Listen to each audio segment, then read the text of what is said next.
জাকাতের বিধান এমন, যদি জাকাত কেউ দেয়, আমার আপনার মায়ার নবীজি ঘোষণা করেছেন, নেশাব পরিমাণ সম্পদের মালিক যদি তোমরা হয়ে যাও, তাহলে জাকাত আদায় করো, জাকাত আদায় করো। জাকাত আদায় করলে সম্পদ কমবে না, সম্পদ আমার আল্লাহ আরো বাড়াইয়া দিব। সুবহানাল্লাহ। জাকাত আদায় করলে সম্পদ কমবে না, সম্পদ আরো বাড়বে। মনে রাখবেন, আপনি ধরেন কোটি কোটি টাকার মালিক, আপনি হিসাব করে দেখেন আপনার এক বছরে জাকাত আইছে 20 লাখ টাকা। একটা আনুমানিক একটা ধারণা বলছি, উদাহরণ। আপনি কোটি টাকার মালিক, কোটি কোটি টাকার মালিক, আপনি সবকিছু হিসাব করে দেখেন আপনার যে পরিমাণ সম্পদ আছে, সেই সম্পদের 40 ভাগের 1 ভাগ করে যদি আপনি ধরেন, তাহলে আপনার জাকাতের টাকা 20 লাখ আইছে। আপনি 20 লাখ শুই না মাথা ঘুরাইতেছে, হাই হাই 20 লাখ টাকা বলে মানচিরে দিয়া দিমু, এটা কোনো কথা? এরকম যদি আপনি চিন্তা করেন, আপনি চিন্তা করতেই পারেন, সম্পদ আপনি কামাই করছেন, যেমনি করেন, হারাম ভাবে হোক বা হালাল ভাবে হোক, আপনি জানেন, আপনার আল্লাহ জানে, ঠিক কিনা বলেন? কিন্তু আপনি যদি এই চিন্তা করেন, তাহলে আপনি চিন্তা করতে পারেন আপনি নামে মুসলমান, ঠিক আছে, কিন্তু আপনি ইমানদার হতে পারেন নাই, ঠিক কিনা বলেন? সম্মানিত হাজিরিন, আমার আপনার মায়ার নবীজি বলেছেন, তোমাদের জাকাত দেওয়ার সামর্থ্য হয়ে গেলে তোমরা জাকাত দিয়ে দাও, জাকাত দিয়ে দাও। জাকাত আদায় করলে তোমাদের মাল পবিত্র হবে, তোমাদের সম্পদ আমার আল্লাহ বাড়াইয়া দিব। আমরা সকলে জানি, কারণ কি আল্লাহ অনেক অনেক সম্পদ দিয়েছিলেন, অনেক অনেক সম্পদের মালিক করে দিয়েছিলেন কারণকে। মুসা আলাইহিস সালামের সময়ে, বনী ইসরাইলের কথা বলছি, মুসা আলাইহিস সালামকে আমার আল্লাহ বললেন, ও মুসা যাও, কারণকে দাওয়াত দাও, কারণকে বলো আমি যে তাকে এত সম্পদ দিলাম, এই সম্পদের একটা অংশ যেন সে জাকাত আদায় করে, অর্থাৎ গরিব দুঃখী যারা আছে তাদের মধ্যে বিলাইয়া দেয়। সুবহানাল্লাহ। কোন মুসা আলাইহিস সালাম আল্লাহর অর্ডার পেয়ে কারণের কাছে গেছে। কারণ গিয়ে বলে, কারণ আমি মুসা, কারণ কহা চিন্তিত, কোন কেন লেগে আইছেন? মুসা আলাইহিস সালাম বলে, আমি আমার দরকারে আসি নাই, আমাকে রব আমার আল্লাহ পাঠাইছে। ও কারণ, তোমার তো সম্পদের অভাব নাই, আল্লাহ তোমাকে অনেক সম্পদ দিছে, তার মধ্যে একটা অংশ তুমি জাকাত আদায় করো, এটা আমার আল্লাহর ঘোষণা। সুবহানাল্লাহ বলেন। কারণ কয়, এত কষ্ট কইরা মাথার গাম পায়ে ফালাইয়া এত সম্পদ আমি অর্জন করছি, এই সম্পদের টাকা বলে মানুষের দিয়ে দিতাম? কি কয়? কারণের কথা কয়, এত কষ্ট কইরা টাকা পয়সা জমাইছি, হ্যাঁ, আর এই টাকা আমি কামাই করছি, আর এই টাকা মানুষে দিতাম, আল্লাহ কেমনে দিল আমারে? আমি না পরিশ্রম করছি, ব্যবসাত লাগাইছি, বিভিন্ন বিজনেস কইরা আমার এই সম্পদ হয়েছে, আল্লাহ দিল কেমনে আমারে? এভাবে তুচ্ছ তাচ্ছিল্য করে মুসারে ফিরিয়ে দিল। মুসা আলাইহিস সালাম তো রাগী নবী, কিছুই বললেন না, রাগ করে চলে আসলেন। আল্লাহ বলে, আল্লাহ কার কাছে পাঠাইছো? সে তো মানে তো কথাই বলতে জানে না, সে যে কথা বলছে আমার তো মেজাজ খারাপ হয়ে গেছে গা, কিন্তু আমি ধৈর্য ধারণ করে চলে আসছি। আমার আল্লাহ আবার বললেন, মুসা আবার যাও, আবার তুমি যাও, তাকে বুঝাও, তাকে তুমি হিকমতের মাধ্যমে বুঝাও, তাকে বলো জাকাত দেওয়ার জন্য। মুসা আবার গেলেন কারণের কাছে, কারণকে আবার দাওয়াত দিলেন। কারণ আবার এবার কথা না, এবার একেবারে গালমন্দ করে দিছে, এবার মুসারে উল্টা পাল্টা ভাষায় গালাগালি কইরা বিদায় করে দিছে। দ্বিতীয়বার যখন আসলেন, আবার মুসা আলাইহিস সালাম আল্লাহর কাছে বললেন, আল্লাহ দ্বিতীয়বার দাওয়াত দিলাম, আমারে ফিরাই দিল, আমারে বিভিন্ন ভাষায় গালমন্দ করছেন, আমার তো মাথা ঠিক নাই, খালি আপনি কোন তারে সাইজ করতাম নি। সুবহানাল্লাহ। কোন মুসা নবীর তো রাগ বেশি, বুঝার নাই, বিরাট ক্ষমতা, শুধু রাগ বেশি না, শক্তিও ছিল বেশি। নবীদেরকে আল্লাহ স্পেশাল পাওয়ার দিছে। সুবহানাল্লাহ। কোন প্রত্যেক নবী রাসূলদের আলাদা আলাদা স্পেশাল পাওয়ার ছিল। মুসা আলাইহিস সালামের রাগ যেমন আসিল, 40টা পুরুষ মানুষের শক্তিও তার শরীরে আসিল। সুবহানাল্লাহ। কোন খালি নবী দেখিয়া খালি কন্ট্রোল করে রাখতো। নবী মানুষ তো যেন সেন তার রাগ দেখাইলে চলতো না, নবী তো আল্লাহর পক্ষ থেকে আইছে। তো মুসা আলাইহিস সালাম আল্লাহকে বললেন, আল্লাহ বলেন, ও মুসা ঠান্ডা হও, তুমি আবার যাও, এই লাস্ট এবার যাও, গিয়া বলো। মুসা আলাইহিস সালাম তৃতীয়বার যখন কারণের কাছে দাওয়াত দিতে গেলেন, কারণ মানলো না, বুঝলো না, মুসা আলাইহিস সালামকে বিভিন্ন ভাষায় গালাগালি করতে চাইলো, তাকে দূর দূর করে তাড়িয়ে দিল। মুসা আলাইহিস সালাম রাগ সংযম করে কন্ট্রোল করে চলে আসলেন। আল্লাহ এসে আল্লাহর কাছে বললেন, আল্লাহ 3 বার গেলাম আপনার কথায়, 3 বার কারণকে বুঝাইলাম, কাজ হইল না। এখন আল্লাহ আপনি যেটা করেন করেন। সুবহানাল্লাহ কোন আল্লাহ করছে না, একদম কারণে সম্পদ সহ মাটির তলে একটা ডাবায় দিছে। ল তোর সম্পদের বাহাদুরি করস, তুইও থাকতি না, তোর সম্পদও নাই, একদম মাটির গভীরে গভীরে আল্লাহ ধ্বংস করে নিমজ্জিত করে দিয়েছেন। সেই আল্লাহ এখন আছে না নাই? আছে না? কারণটা যেভাবে সম্পদ সহ ডুবাইছে সে আল্লাহ এখনো আছে না? আছে। মাঝে মাঝে শুনেন না, বিভিন্ন ফ্যাক্টরিতে, বিভিন্ন কোম্পানিতে, বিভিন্ন ব্যবসা প্রতিষ্ঠানে আগুন লাগছে, বিভিন্ন গার্মেন্টসে আগুন লাগছে, শুনেন নাই? শুনেন না? লাগতেছে না? কিছুদিন আগে তো লাগছে, চট্টগ্রামে লাগলো, এয়ারপোর্টে লাগলো, এরকম ভাবে বিভিন্ন জায়গায় আগুন লাগে। আমরা তো স্বাভাবিকভাবে বলে দেই যে এটা দুর্ঘটনা, অ্যাক্সিডেন্ট, বলি না? আমরা স্বাভাবিকভাবে এটাই মনে করি এটা দুর্ঘটনা, অ্যাক্সিডেন্ট। কিন্তু কেন অ্যাক্সিডেন্টটা হইল এটার ব্যাখ্যা তো আর কেউ খুঁজে না। তদন্তকারীরা তদন্ত করে যে এটা কি আগুন এমনি লাগছে না কেউ লাগাইছে, রাজনৈতিক কোনো ব্যাপার স্যাপার আছে কিনা, হেরা এই চিন্তায় ব্যস্ত। আসল বিষয়টা তারা কেউ জানে না। কারণ আমরা সকলেই জানি, ইমানদাররা সকলে মানে জানে যা কিছু হয় আল্লাহর পক্ষ থেকে, ঠিক কিনা বলে?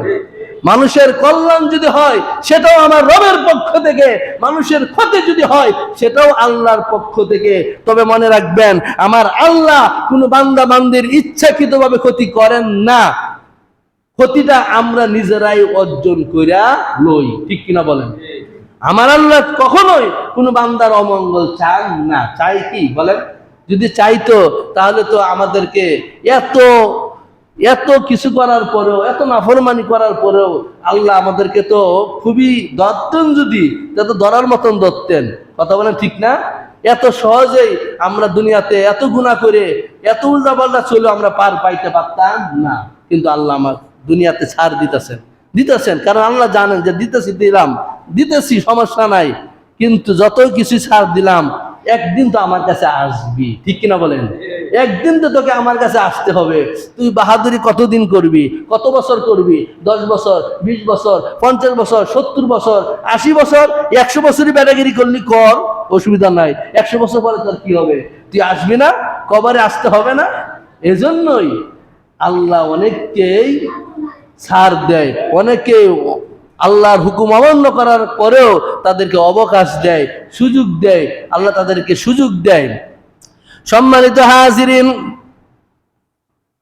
দ্বিতীয় যে বিষয়, যাকাত যদি কেউ অস্বীকার করে যে না কের জাকাত মানি না, জাকাত কিসের, জাকাত দিতাম না, এরকম ভাবে ডাইরেক্ট যদি সে অস্বীকার করে সে কুফরি করল, সে মুসলমান আর থাকতে পারে না, সে সরাসরি কাফের হয়ে যায়, ঠিক কিনা বলে? কেউ যদি অস্বীকার করে যে মানি না, কের জাকাত টাকাত কিছু মানি না, একটা আছে যে দেয় না, এক অপরাধ। আর যদি সে এটা স্বীকারই করে না, মানতেই রাজি না ইসলামে জাকাত বলতে কিছু আছে, তাহলে তারা কি আর মুসলিম বলা যাবে? মুসলিম বলার কোনো সুযোগ নাই। ঠিক তেমনি ভাবে নামাজ, একটা আছে যে সে নামাজ পড়ে না, এটার জন্য সে গুনাহগার। কিন্তু সে যদি বলে কিসের নামাজ, নামাজ কিছু নাই, নামাজ মানি না, বুঝি না, এগুলা কোনো কিছুই নাই, এরকম ভাবে যদি সে অস্বীকার করে, তার ঈমান থাকবো? সরাসরি সে কাফের।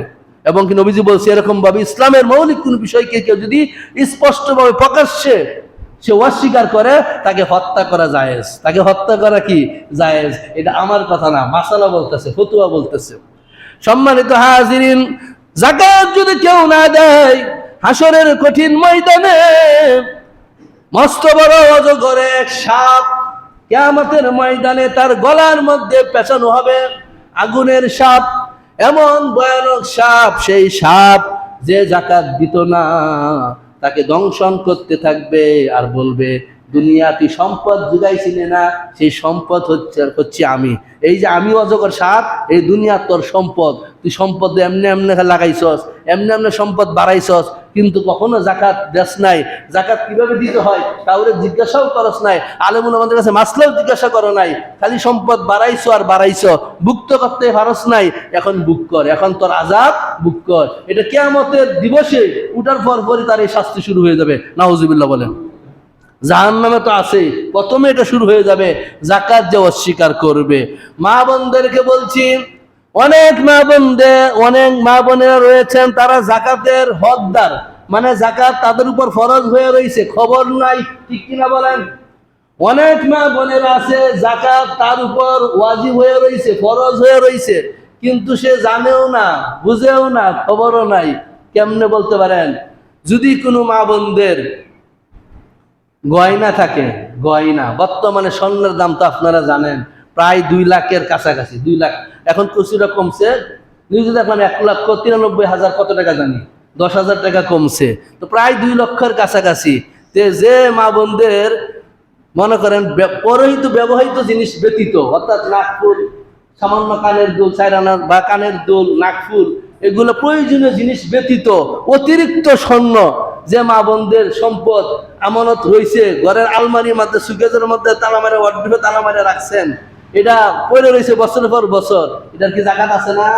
আছে না বলেন? এই স্বর্ণ অলংকারের যাকাত আছে। ওই মা বোনেরা যদি এই প্রতি বছর বছর এই ধরেন 2 লক্ষ টাকার স্বর্ণ কোনো মা বোনের কাছে আছে, ওই 2 লক্ষ টাকা যাকাত বছরে কত আসে এটা যাচাই বাছাই না কইরা যদি উনি আদায় না করে, মনে রাখবেন ও মা বোনেরা, আপনারা যদি নামাজও পড়েন, আমলও করেন, ইবাদতবন্দি যতই করেন না কেন, এটার জন্য আপনি ধরা খাবেন, ঠিক কিনা বলেন? আর যাদের বেশি আছে তারা তো আরো বেশি আসবে, হিসাব সুদা, কম আছে যার কম আসবে, বেশি থাকলে বেশি আসবে।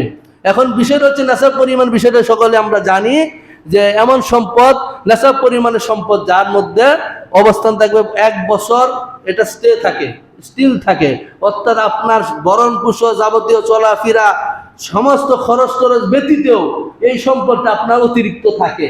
আর এই অতিরিক্ত সম্পদটা যদি নেশাব পরিমাণ হয় 7.5 তোলা স্বর্ণ অথবা 52 তোলা রূপের পরিমাণ যদি টাকাটা হয়, তাহলে তার উপর কি যাকাত ফরজ, সোজা হিসাব। শর্টকাটে বলে দিলাম, অনেকের ব্যাংক ব্যালেন্স আছে না, 2 লাখ, 3 লাখ, 4 লাখ, 5 লাখ টাকা ব্যাংকের আছে না বলেন?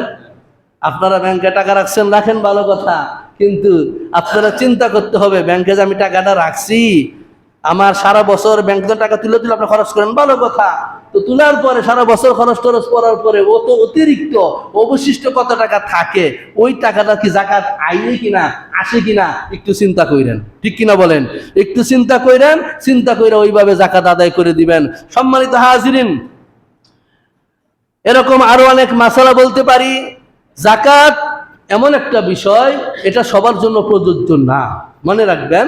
যাকাতটা তো সবার জন্য সামর্থ্য হয় না, সকলের জন্য যাকাতটা ফরজ হয় না। কারণ দেখা গেছে অনেকের টাকা আছে, ঠিক আছে, যাকাতের হক হয়েছে, কিন্তু যে পরিমাণ তার টাকা আছে ব্যাংকে বা ঘরে, এর দ্বিগুণ তার ঋণ আছে, কথা বলেন ঠিক না? আছে কিনা এরকম? যে পরিমাণ বা বললাম যাকাতের উপর তার উপর ফরজ হয়েছে, কিন্তু যে পরিমাণ যাকাতের টাকা আসে বছরে, এর থেকে আরো 3 গুণ বেশি তার ঋণ আছে। এখন প্রশ্ন, একটা গুরুত্বপূর্ণ মাসালা দেখেন, এখন প্রশ্ন, সে কি যাকাত আদায় করবে না ঋণ দিবে, কোনটা? এটা গুরুত্বপূর্ণ প্রশ্ন না? মনে রাখবেন, ঋণ যদি থাকে, ঋণটা আগে আদায় করতে হবে। মনে রাখবেন, ঋণ এমন একটা বিষয়, আপনার পাওনাদারের টাকা যদি আমি পরিশোধ না করে যাই, তাহলে মনে রাখবেন আল্লাহ সব গুনাহ হয়তো আমাদেরকে কোনো না কোনো কারণে মাফ করে দিতে পারে, কিন্তু কোনো পাওনাদার যদি আপনার কাছে টাকা পায় আর সে যদি দাবি না ছাড়ে, তাহলে মনে রাখবেন হাসরের ময়দানে আমরা জেলখানা, ঠিক কিনা বলেন? হাসরের ময়দানে কিন্তু আমরা আটকা। 1 টাকাও যদি পায়, দাবি ছাড়াইতে হবে। আপনি মনে রাখবেন, কেউ যদি আপনার কাছে 1 টাকাও পায়, আপনার দাবি ছাড়া লইবেন, আর না হলে কিন্তু এখন দুনিয়াতে হয়তো বা সে কিছুই বলতেছে না বা হিসাবে ধরতেছে না, আরে ধরো 2 টাকা, 5 টাকা, 10 টাকা, 100 টাকা, 1000, 2000 টাকা, 500 টাকা, এটা কিছুই করলাম না, এটাও অনেকে হিসাবই ধরে না। আসলে এরকম অনেকে আপনাদের মাঝে, আমাদের অনেকে আছে, টাকা পয়সা নিচে, মানে 500, 1000, 2000, 3000 পান অনেকের কাছে, অনেক দিন হয়ে গেছে দেয় না। এরকম আছে না কিছু বেহায়া মানুষ, টাকা নিলে আর দেওয়ার খবর থাকে না। আমার কথা আবার একটু তিতা, যা বলি সরাসরি ডাইরেক্ট, কারণ আমাকে এখানে বসলে আমি অন্যরকম হয়ে যাই, আমাকে ডাইরেক্ট কথা বলতে হবে। বিষয়টা বুঝছেন না? আপনারা কারো মনে নিবেন না, মনে কষ্ট নিবেন না, আপনারা বুঝে নিবেন যে না, উনি এখানে বসছে, মিম্বারে বসছে, উনাকে উনার যে উচিত কথা, হক কথা, তিতা লাগলো বলতে হবে। তো এরকম যদি থাকে যে আপনি দূর এগুলো বললাম না, অসুবিধা নাই, কারণ আপনি জানেন সে আপনার কাছে 500 টাকা পায় বা 1000 টাকা পায়, আপনি মনে করেন হ্যাঁ তো চাই না আমার কাছে, মনে আমার সাইডে দিছে বা দাবি সাইডে দিছে, এরকম বাবার কোনো সুযোগ নাই। আপনি তার কাছে এই তুমি না আমার কাছে 500, তুমি না আমার কাছে 500 টাকা পাও, আমি 500 টাকা নেও, সে যদি না থাক লাগতো না। অনেক সময় বন্ধু বান্ধব এরকম হয় না, যে বন্ধু বান্ধব বিপদে বসে 500-1000 দাব দিছে, পরে দেখা যায় যে দিতে চাইলে শরমে নিতে চায় না, ধরো 500-1000 টাকা বন্ধুর কাছ থেকে নিমু, সে কি মনে করবে, এরকম আছে না? কথাগুলো কিন্তু চিন্তা করে দেখেন, বাস্তব। তে দিতেছে না থাক লাগবো না, এভাবে হবে না। আপনি দাবি ছাড়া দিবেন যে না বন্ধু না থাকবে না, বলেন তুমি বলো এই যে 500 টাকা এটা তুমি আমার কি করছো, দান করে দিছো কিনা বা হাদিয়া হিসেবে দিছো কিনা বা এটা দাবি ছাড়ছো কিনা, এভাবে ক্লিয়ার হয়ে যাবেন।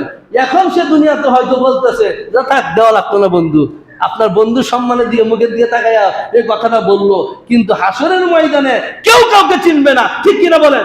হাসরের ময়দানে মা বাবা সন্তান স্বামী স্ত্রী বন্ধু বান্ধব কেউ কারো আপন হবে না, কেউ চিনবে না।